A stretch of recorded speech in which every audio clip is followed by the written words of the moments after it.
أعوذ بالله من الشيطان الرجيم. بسم الله الرحمن الرحيم.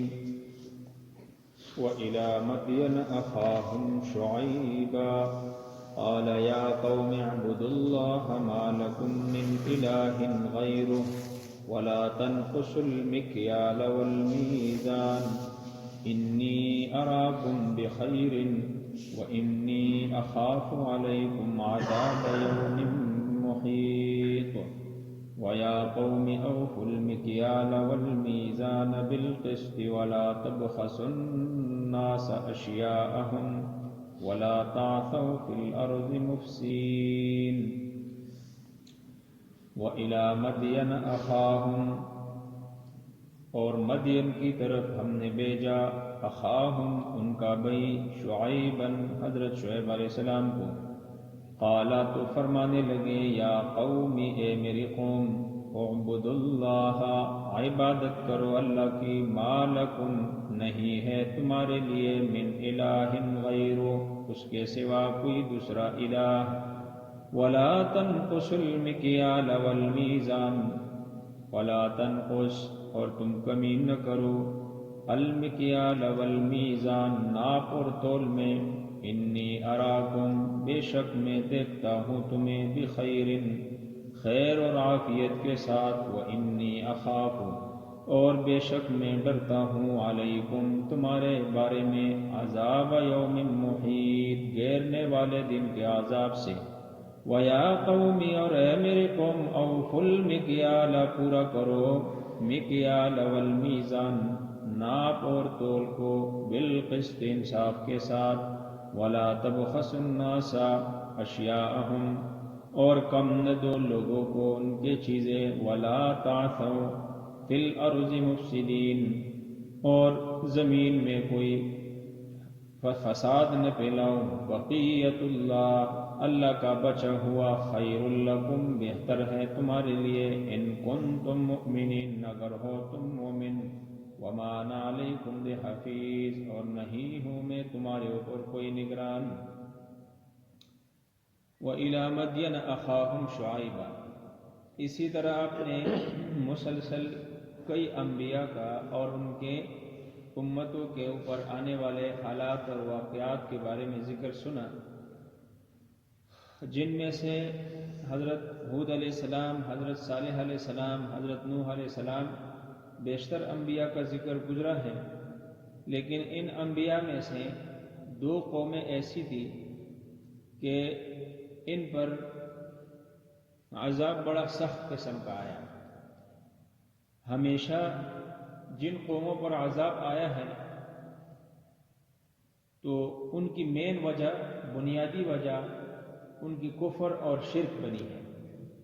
یہ تو ہے ہی ہے اس لیے کہ ہر گناہ کا جڑ یہ شرک اور کفر ہے. ہر گناہ کا جڑ یہ کفر اور شرک ہوتا ہے. تو عذاب آنے کا سبب بھی کفر اور شرک بنتا ہے. لیکن دو قومیں ایسی تھی کہ جن کے عذاب آنے میں کفر اور شرک کے ساتھ ساتھ ان کے خاص گناہ کا دخل بھی شامل ہے. جن میں سے حضرت لوط علیہ السلام کی قوم تھی. ان کا عذاب ان پر جو آنے والا عذاب تھا ان کے کفر اور شرک کے ساتھ ساتھ ان کے اندر جو بےہودہ قسم کی برائی تھی جن کا ذکر آپ نے سنا اس کا بھی بڑا دخل تھا. اس لیے کہ بعض گناہ ایسے ہیں کہ وہ اللہ تعالیٰ معاف نہیں کرتا اور بعض گناہ ایسے ہیں کہ جن کی وجہ سے دنیا میں فساد پھیلتا ہے نسلوں میں فساد پھیلتا ہے اور انسانوں کے حقوق مارا جاتا ہے انسانوں کی نسلیں تباہ و برباد ہو جاتی ہے گناہوں کی وجہ سے. تو پھر وہ گناہ بھی عذاب آنے کی سبب بن جاتی ہے. وہ اور دوسری اس رکوع کے اندر آپ سنیں گے حضرت شعیب علیہ السلام کے بارے میں کہ ان کی قوم پر بھی جو عذاب آیا تھا وہ کفر اور شرک کے ساتھ ساتھ ان میں ناپ اور تول کی کیا تھی کمی تھی. یعنی لوگوں کے ساتھ ظلم اور زیادتی تھی. اب لوگوں کے حقوق کو مارا جانا یہ توبے سے تو معاف نہیں ہوتا۔ اور جب انسان بڑی جو ہے آزادی کے ساتھ اور بڑی حساس طریقے کے ساتھ اس ظلم اور اس بربریت کو اور اس زیادتی کو جو ہے کرتا رہتا ہے، جس کی وجہ سے دنیا میں فساد پھیلتا رہتا ہے اور جس کی وجہ سے لوگوں کے حقوق کو مارا جاتا ہے، تو کفر کے ساتھ، شرک کے ساتھ ساتھ یہ گناہ بھی ان کے لیے عذاب آنے کا سبب بن گیا۔ وَإِلَى مَدْيَنَ أَخَاهُمْ شُعَيْبًا، مدین کی طرف ان کے بھائی، یعنی ان کے جو بھائی یہ اہل مدین میں سے تھے، یہ اہل مدین میں سے ایک فرد تھے۔ اب مدین یہ شہر کا بھی نام ہے، مدین یہ ایک بندے کا بھی نام ہے۔ جس طرح ہمارا یہاں ہری پور ہے، تو ہری پور کا تاریخ آپ نے پڑھا بھی ہوگا یا سنا بھی ہوگا کہ یہ کیا تھا، کافر تھا۔ جتنے بھی علاقے ہیں، مانسرا یہ عورت کی، ابتباد یہ اس کا ایک پس منظر ہے کفار کے زمانے کے وقت سے، ان کے ناموں پر یہ ہمارا علاقہ کیا ہے، مشہور ہے۔ بندے کے نام کی وجہ سے بھی شہر یا علاقہ مشہور ہو جاتا ہے۔ بہرحال اس سے پہلے آپ نے سنا تھا کہ ابراہیم علیہ السلام کے 2 بیٹوں کا نام قرآن میں آیا ہے، جن میں سے ایک کا نام حضرت اسماعیل علیہ السلام ہے، جن کی نسل میں سے حضور صلی اللہ علیہ وسلم اس دنیا میں تشریف لائے ہیں، اور دوسرے بیٹے کا نام حضرت اسحاق علیہ السلام ہے، اور پھر اسحاق علیہ السلام کے بیٹے کا نام حضرت یعقوب علیہ السلام ہے۔ تو یعقوب علیہ السلام کا جو لقب ہے وہ اسرائیل ہے، اسی اسرائیل کے نام سے یہ بنی اسرائیل کیا ہوا، مشہور ہوا۔ اب اس کے اولاد میں سے 3 اور ہیں، جن میں سے ایک کا نام مدین ہے، دوسرے کا نام مدائن ہے، تیسرے کا نام قیدار ہے۔ اب اس مدین کے نام سے یہ شہر مشہور ہو چکا، اور آگے بھی آئے گا، 8ویں پارے میں بھی اس کا مختصر ذکر گزرا ہے کہ اس شہر کو اصحاب ایکا بھی کہا جاتا ہے۔ اصحاب ایکا یعنی جنگلات والی، یہ اس لیے کہ یہ بہت بڑا پیمانے پر وسیع شہر تھا، اور اس کے حدود 4 چاروں طرف اس کے بڑے بڑے جنگلات تھے، اور درمیان میں یہ شہر تھا، اور یہ ایک ایسی عالمی منڈی تھی کہ باہر دنیا جہاں سے لوگ یہاں خرید و فروخت کے لیے، لین دین کے لیے آیا کرتے تھے۔ یہاں لوگ چیزیں لیتے بھی تھے اور یہاں چیزیں بیچتے بھی تھے، فروخت بھی کرتے تھے۔ یہ بڑی عالمی منڈی تھی۔ تو اللہ تعالیٰ نے اس مدین والوں کی طرف حضرت شعیب علیہ السلام کو انہی میں سے پیغمبر بنا کر، تاکہ لوگ اس سے مانوس ہو اور اس کی بات سن سکے اور سمجھ سکے اور ایمان لا سکے، حضرت شعیب علیہ السلام کو بھیجا۔ وَإِلَى مَدْيَنَ أَخَاهُمْ شُعَيْبًا، مدین کی طرف ان کے بھائی حضرت شعیب علیہ السلام کو بھیج دیا۔ تو جس طرح پہلے پیغمبروں کا پہلا پیغام وہی حضرت شعیب علیہ السلام کا بھی پیغام ہے۔ فرمانے لگے اپنی قوم سے، اے میری قوم، اعبدوا اللہ، عبادت کرو کس کی، اللہ ہی کی عبادت کرو، ما لکم من الہ غیرہ، اس کے سوا تمہارا کوئی الہ اور معبود، یعنی تمہارا کوئی مشکل کشا، کوئی حاجت روا، کوئی فریاد رس، کوئی دستگیر، کوئی بھی تمہیں نقصان دینے والا، کوئی بھی تمہیں بچانے والا، نفع دینے والا اللہ کے سوا نہیں ہے۔ اس کا یہ مطلب ہے۔ اور وہ لوگ کفر اور شرک جو کرتے تھے نا، شرک وہ اللہ کے ساتھ شریک کرتے تھے جنات کو، اور دوسری جو امام سرفراز خان صفدر صاحب رحمہ اللہ نے لکھا ہے، اور دوسری وہ درختوں کی، یا درختوں کو کاٹ کر اس سے ایک عام اور خاص قسم کے مجسمے بنا کر اس کی کیا کرتے تھے، پوجا کرتے تھے۔ تو اور یہ کفر شرک یہ خرابی تو تھی، لیکن دوسری چیز کہ بھئی عام طور پر یہ عالمی منڈی تھی نا، کوئی بھی چیز یہاں جب وہ بیچتے تو پورا دیتے تھے، اور جب لیتے تو اسے گھٹا کر لیتے تھے، اپنی چیز پورا دیتے تھے، لیکن جب دوسروں سے لیتے تھے وہ چیز کیا کرتے تھے؟ کم کرتے تھے. یہ خرابی ان میں تھی. حضور صلی اللہ علیہ وسلم کا فرمان کہ بھئی کوئی چیز کم کر کے دو یا کوئی چیز اپنی طرف سے زیادہ اگر کوئی دیتا ہے تو وہ خوشی کے ساتھ دیتا ہے نا. کسی پر ترس آ جائیں یا دوست ہے یا کوئی اپنا ہے اس کو اگر زیادہ دے اپنی طرف سے خوشی سے رضامندی سے وہ تو الگ چیز ہے.